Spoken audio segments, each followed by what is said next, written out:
Hi guys, I'm gonna go over the first probably 3 sections in this video, and then you'll have a video for the remaining. Just follow the playlist if you need some help on checking your work and your understanding on these type of problems. I'm gonna focus on the odds, but just kind of just get you started on the evens. So the first topic that you're going to be assessed on is clearing fractions. This is when you have to multiply both sides by your least common multiple. Look at the bottom number of your fraction in order to determine that. So if I look here, I'll change my font here. Our bottom number in our fraction is 10. So that means I'm going to have to multiply both sides by 10, distribute that. So you have to remember, let me make sure my calculator is up. I'm going to clear this out. You had 10 times our fraction 3/10. So the shortcut to do the fraction box, remember it's the green alpha button, then the x equals, and now you have our fraction box 3 on the top, 10 on the bottom, and that comes out to be 3.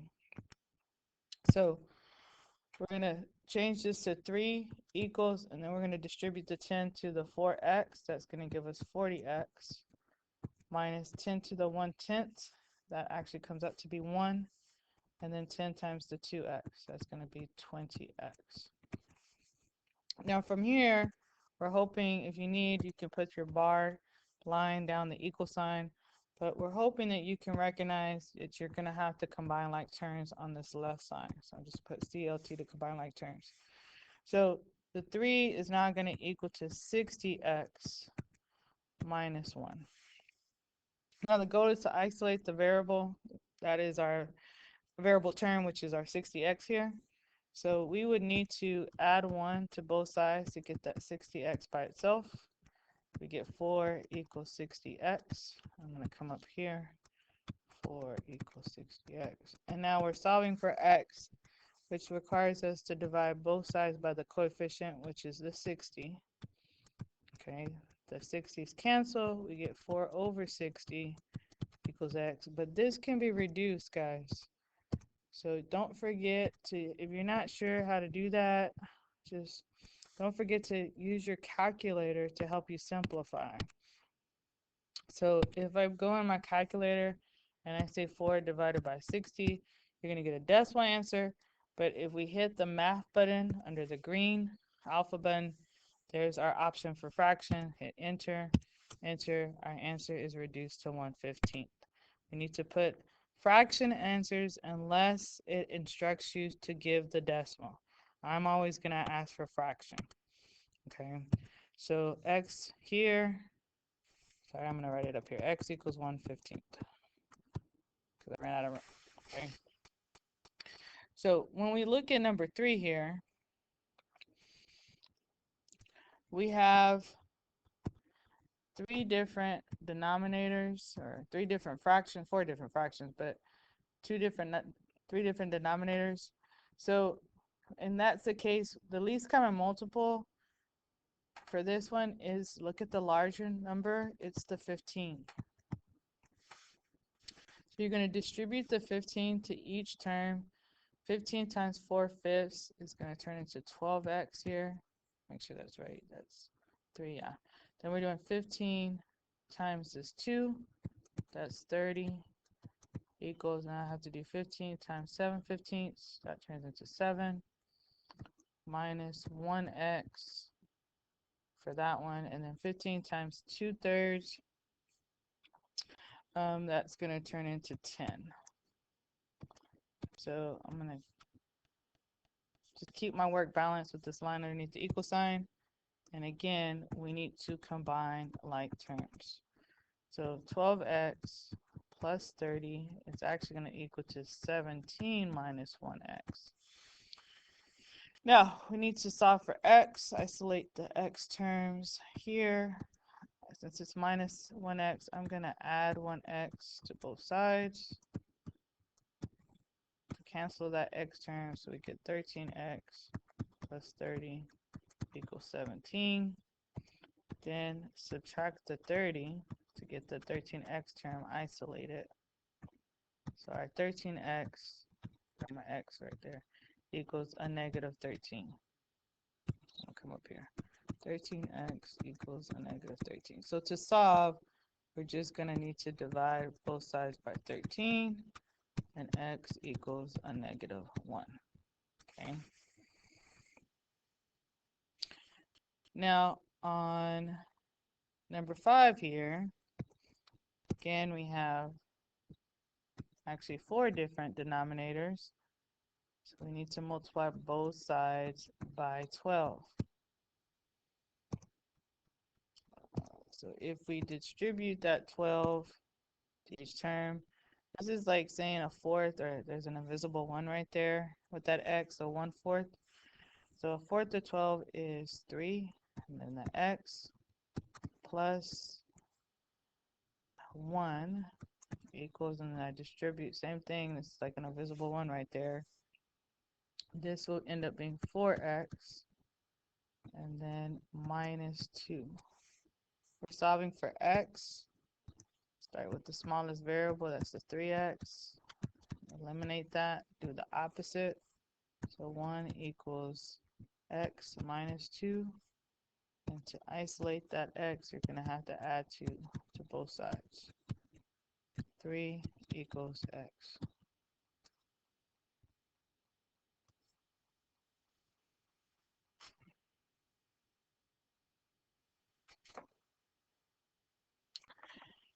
So if we go to this next set of problems here, I feel like I'm missing one. Oh, maybe not. So let me go back. So you're going to finish these evens, and you just got to recognize what to multiply each side by to eliminate the fraction. So hopefully on number 2, you see you're going to have to multiply by 12. That doesn't look like a 12, but let me fix that. To both sides. On number 4, you're going to have to multiply both sides by 6. Okay, this ends up becoming 2x plus 6 equals 5x minus 18. Now we got whole numbers and got variables on both sides, and we're just going to simplify that.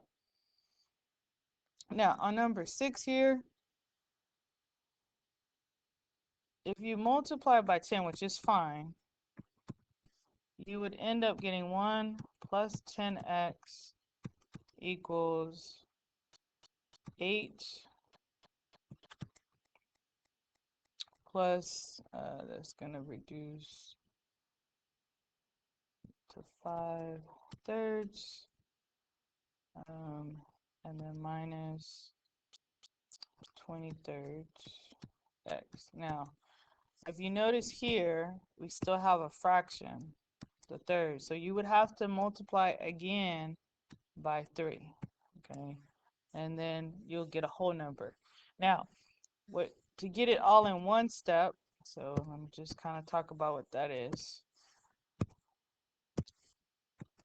We got 10, 5, 6, and 3.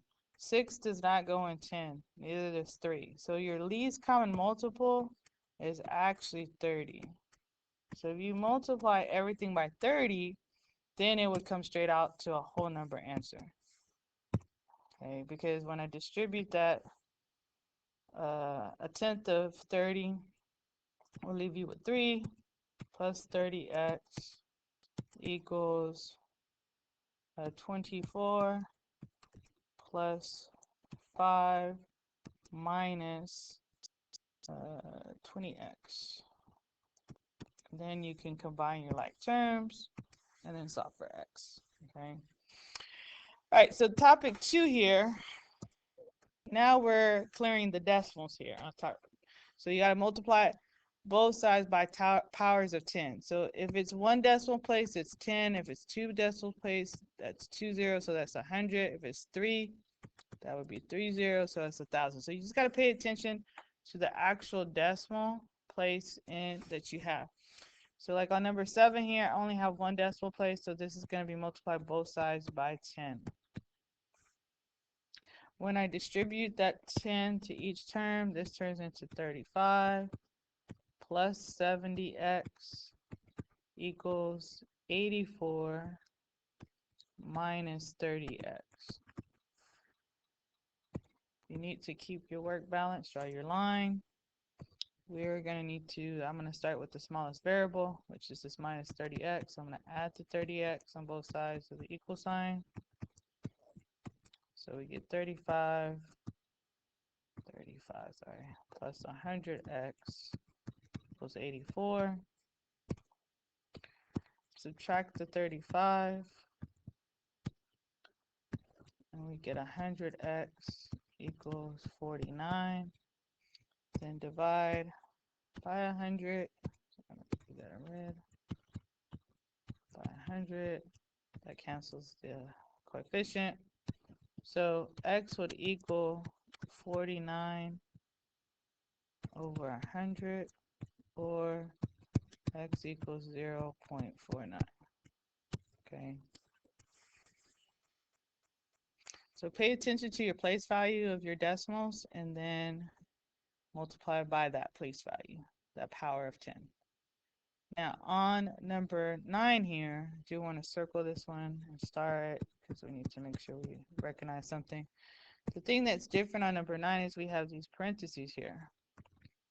And so whenever clearing out a decimal or fraction, if I have parentheses, I have to distribute first to get rid of the parentheses. So this is 5x plus 16.2 now equals 6x minus 8.06. So now I can see that the place value, the largest place value is here too, the hundredths. So we're multiplying both sides by 100. So 500x plus 1620 equals 600x minus 806. So start with the smallest variable, subtract the 500x.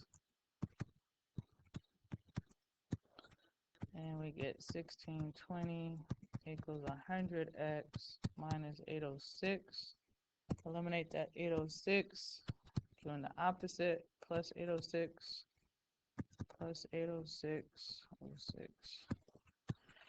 So this comes out to be 2426 equals 100x, and then I'm just dividing by 100. So x equals 24.26.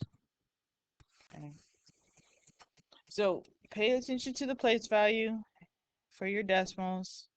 Like on this one, oops, what was that? There's only one place value right there. So this is times 10. Versus on 10, we have two place values here and here. So we should be timesing by 100. Okay. Try to finish those. Now on topic 3 here, now we're solving literal equations. So we're solving for the given variable. I'm just gonna, they're saying r. So you just gotta remember some things. You gotta undo the operation that's showing. So anytime I have numbers and letters side by side, that's showing multiplication. So to undo the multiplication here, you would have to divide by the other variables or constants. So we need to eliminate this 2 in the pi. So we're going to divide by 2 pi. That's going to cancel the 2, cancel the pi, and now the r is by itself. So c over 2 pi equals the radius, the r, and that is our answer. Now I'm going to circle 13 because 13 and 14 are similar in the sense that we have two operations here in the equation. These two mx, m times x, that's showing multiplication, but then we also have addition. So first we have to undo this addition, plus b. So we have to do minus b, cancel that so this mx can get isolated. If it's stacked, so we're just going to now write it horizontal. Top number or top variable comes first, then minus b equals mx. We're trying to solve for x, or no, m, so we have to get rid of or eliminate the x. So the x is gone, so really this is written as y minus b over x equals m.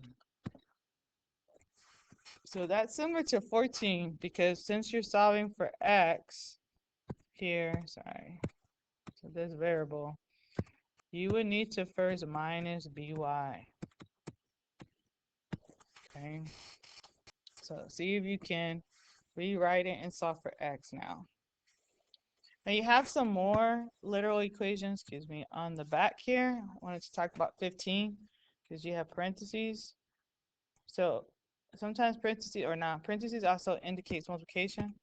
So to get rid of this, I'm going to divide both sides by 2 first. A divided by 2 equals B minus C. Now I can solve for B by adding the C to both sides. So this is A over 2 plus C equals B. Okay. All right. So try to finish those and go on to the next part of the video to see the remaining topics. Thanks, guys.